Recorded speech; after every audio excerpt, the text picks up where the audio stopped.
Welcome students. इस video में मैं CA foundation not for profit organisation में एक स्पेशल पॉइंट ले रहा हूँ। जैसा कि मैंने अपने एक वीडियो जिसमें मैंने फंड बेस्ड अकाउंटिंग पर थोड़ी सी बात की है, उसमें मेंशन किया था कि ये normal profit and loss account जो सोल प्रोप्राइटरशिप के होते हैं उनसे नॉट फॉर प्रॉफिट ऑर्गेनाइजेशन के फाइनल अकाउंट्स थोड़े से कॉम्प्लिकेटेड होते हैं, क्योंकि वैरायटी ऑफ इंस्टीट्यूशंस हैं जो नॉट फॉर प्रॉफिट ऑर्गेनाइजेशन हैं, इसलिए वैरायटी ऑफ पॉइंट्स भी होंगे। और मैं इस वीडियो में केवल एक पॉइंट कवर कर रहा हूँ। ये जो पॉइंट मैं कवर कर रहा हूँ ये केवल ये बताने के लिए कि देखो इसमें कितना, देखो सीए फाउंडेशन हुआ, सीए इंटर हुआ, सीए फाइन, ये सब एग्ज़ाम्स जो हैं इसमें कई बार ऐसे पॉइंट्स भी आते हैं किसी चैप्टर में जो हमने किसी किताब में देखे नहीं, प्रीवियस क्वेश्चन पेपर्स में नहीं है, पर आ गए। और वो पॉइंट्स कई बार काफ़ी सरल होते हैं, लेकिन चूंकि हमारा दायरा सीमित होता है कई बार नॉलेज का, कई बार हम किताबों से बाहर जाते नहीं और इसलिए कई बार हमें तकलीफ़ें पड़ती हैं। इसलिए मैं आपको ये बताने के लिए एक पॉइंट ले रहा हूँ, और हो सकता है बहुत सारे बच्चे जो इस वीडियो को देख रहे हैं उनके लिए बहुत सरल भी हो। तो चलिएगा, आपको एक रिसिप्ट पेमेंट अकाउंट या स्टेटमेंट दिया हुआ है और आपको नॉट फॉर प्रॉफिट ऑर्गेनाइजेशन के फाइनल अकाउंट्स बनाने हैं। अब नीचे आपको एक इन्फॉर्मेशन दी हुई है, ये एक स्कूल है मान लेते हैं, और इसमें एक नीचे पॉइंट दिया हुआ है, स्टेशनरी रिसीव्ड एज डोनेशन। पहले तो आपको ये बिल्कुल क्लियर होगा कि ये पॉइंट नीचे दिया है रिसिप्ट पेमेंट में हो ही नहीं सकता, क्योंकि काइंड में मिली है स्टेशनरी डोनेशन, इसका कैश से कोई संबंध नहीं है और इसलिए ये रिसिप्ट पेमेंट स्टेटमेंट में नहीं आएगा, इसलिए दिया भी नहीं है। लेकिन अब स्टेशनरी रिसीव्ड एज डोनेशन, इसको फाइनल अकाउंट्स बनाते समय इस पॉइंट को कैसे डील करेंगे।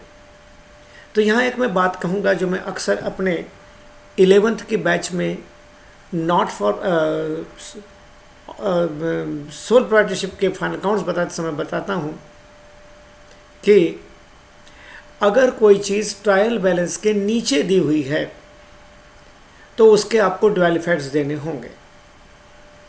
नॉट फॉर प्रॉफिट ऑर्गेनाइजेशन पढ़ाते समय मैं आपसे कहता हूँ कि अगर कोई ऐसी इन्फॉर्मेशन है जो न तो रिसिप्ट पेमेंट में आई है न पुरानी बैलेंस शीट में आई है, तो फिर इसके भी आपको ड्वेल इफेक्ट्स देने ही होंगे। मैंने कहा स्टेशनरी रिसीव्ड एज डोनेशन, ये रिसिप्ट पेमेंट में हो नहीं सकता है कि नॉन कैश है, ये इस साल आई है तो पुरानी बैलेंस शीट से संबंध बनता ही नहीं है, और ऐसी स्थिति में ये पॉइंट आपको ड्वेल इफेक्ट्स देने ही होंगे। पहले मैं बिल्कुल सरल तरह से बता दूं, जो मैं बताना पसंद नहीं करता, पर पहले वैसे बता दूं कि आपको इस स्टेशनरी को एक्सपेंडिचर में स्टेशनरी को डील करते समय ऐड कर देना है। यानी अगर आपके पास ओपनिंग स्टेशनरी है, फिर आपने खरीदी भी है और ये डोनेशन में आई है, तो इसको जोड़ लेंगे और जो स्टेशनरी का स्टॉक बचा होगा साल के आखिरी दिन वो माइनस कर देंगे। आमतौर पर मेरा कहना होता है ये सब आपको प्लस माइनस करके नहीं बताना चाहिए, आपको एक स्टेशनरी अकाउंट बना के उसमें बताना चाहिए। पर चलिए अभी समझने के लिए पेमेंट एक्सपेंडिचर साइड में ओपनिंग स्टेशनरी प्लस परचेसेस और प्लस ये डोनेशन में मिली इसको लिखेंगे, less stationery in hand on at the end of the year. ये फिगर बाहर आ जाएगा जो माइनस करने के बाद आएगा। अब ये जो डोनेशन वाली स्टेशनरी को मैंने कहा कि आप ऐड करेंगे एक्सपेंडिचर साइड में, यही स्टेशनरी को के इस अमाउंट को जो डोनेशन में मिली है आप इनकम साइड में भी बताएंगे बाय डोनेशंस और ब्रैकेट में लिख दें स्टेशनरी। और अगर आपके रिसिट पेमेंट में डोनेशन पहले से दिया हुआ है, रिसिट में डोनेशन 7,000 और स्टेशनरी आई 1,000, तो आप इनकम साइड में लिखेंगे बाय डोनेशंस, कैश अंदर 7,000 प्लस स्टेशनरी 1,000 और 8,000 डोनेशन लिखेंगे। हो गया पॉइंट। लेकिन मैंने कहा ये मैं आमतौर पर इस तरह से पढ़ाना नहीं पसंद करता।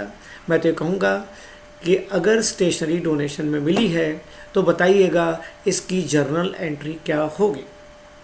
और जर्नल एंट्री होगी stationery account debited to donation. अब ये जो स्टेशनरी अकाउंट डेबिटेड बोले हो, इसको मैं एक्सपेंडिचर में प्लस में करवा चुका, और जो टू डोनेशन बोले हो ये हम इनकम में लिख चुके। इस तरह से पॉइंट यहाँ समाप्त होता है। लेकिन अब मैं इसी पॉइंट को आगे बढ़ाता हूँ। अगर आपको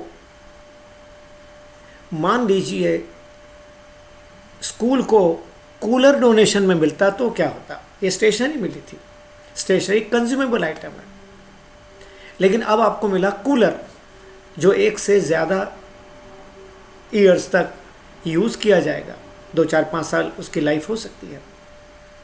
अब इसको एंट्री से पढ़ाता हूँ। जब स्टेशनरी मिली थी तो मैंने एंट्री बताई थी stationery account debited to donation. यह हो जाएगा cooler account debited to donation. अब कूलर अकाउंट डेबिटेड किया है, ये तो चला जाएगा बैलेंस शीट, नई बैलेंस शीट जो आप बना रहे हैं उसकी एसेट में।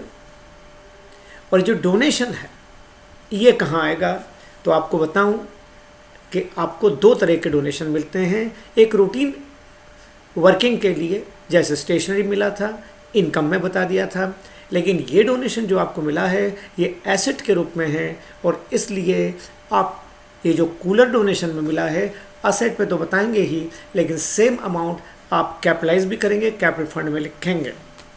अर्थात कूलर के डोनेशन को इनकम में नहीं बताएंगे। मैं यहाँ फिर एक कहूँ जो मैंने उस वीडियो में भी कहा था, income tax point of view से हम बात नहीं कर रहे हैं, हम एकेडमिक रूप से बात कर रहे हैं। तो एकेडमिक रूप से कूलर को आप असेट में और लायबिलिटी में कैपिटलाइज कर देंगे, कैपिटल फंड में जोड़ देंगे, बस इतना ही करेंगे। ऐसे और अच्छे अच्छे पॉइंट्स अगर सुनना है, देखना है, समझना है तो डियर इस चैनल को सब्सक्राइब कीजिए, वीडियो को लाइक कीजिए, अपने दोस्तों के साथ शेयर कीजिए, ताकि अगर मुझे ज़्यादा से ज़्यादा लोग लाइक करेंगे, अगर ज़्यादा से ज़्यादा सब्सक्राइबर होंगे, मुझे फ़ायदा दिखेगा वीडियो बनाने में, तो मैं और वीडियोस बनाऊंगा ही। फ़िलहाल इस वीडियो में इतना ही। Thanks for watching.